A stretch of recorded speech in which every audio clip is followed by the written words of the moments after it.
Hi Ron, Stuart here. It's Monday the 20th of May, third week of May ahead. Typically quite a weak week for equities, but as far as Forex market's concerned, we got a big jump on the Australian dollar this morning, back over 69. Remember, if we take this up to the daily time frame, this time last week we were still hovering around 70. We had a very, very weak week. Expectations were for a Labour Party, clear Labour Party victory in the elections, and that isn't what's happened. We've got a clear Conservative Party victory, and then looks like they're going to be able to be in power without any coalition partners as well. So that's really helped the Australian dollar this morning, back over this key 69 level. Remember, all the way down here last week, 69.30. As I say, testing away from the key 70 handle, but testing the 69.40 zone at the moment. So Aussie on the bid across the board this morning on that positive political news. Euro and the Great British Pound remain very much pressured. Euro moved all the way down here to 11.50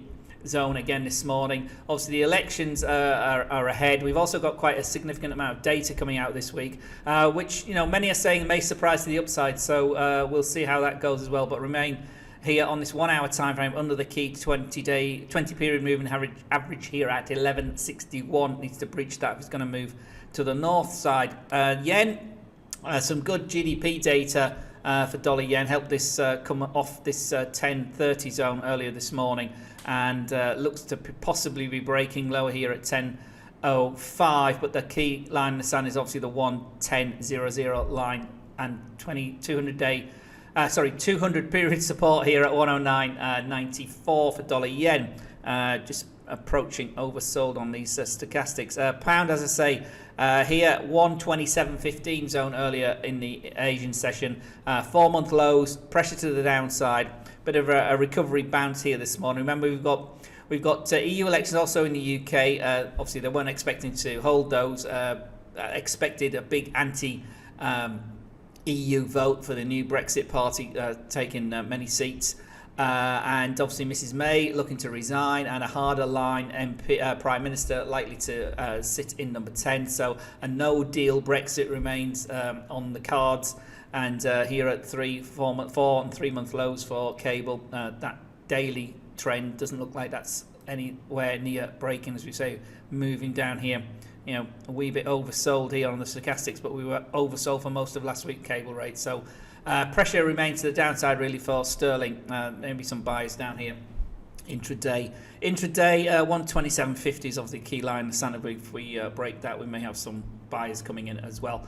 Oil remains well bid. We were up to close to $64 this morning, 93.95. Pressure on the rhetoric toned down a wee bit on both sides, Iran and the US, over the weekend, but pressure market doesn't really believe it. The Saudis were talking about production increases at the OPEC meeting next month, but again, market doesn't believe it at the moment. We're still over at 63.50 and 63.75 so far this morning. Gold, on the other hand, keeps going in the opposite direction. We're down. We've tested 12.75 again this morning from Friday's low under 12.72. So again, pressured down, as you see here, down, and key line in the sand 12.75.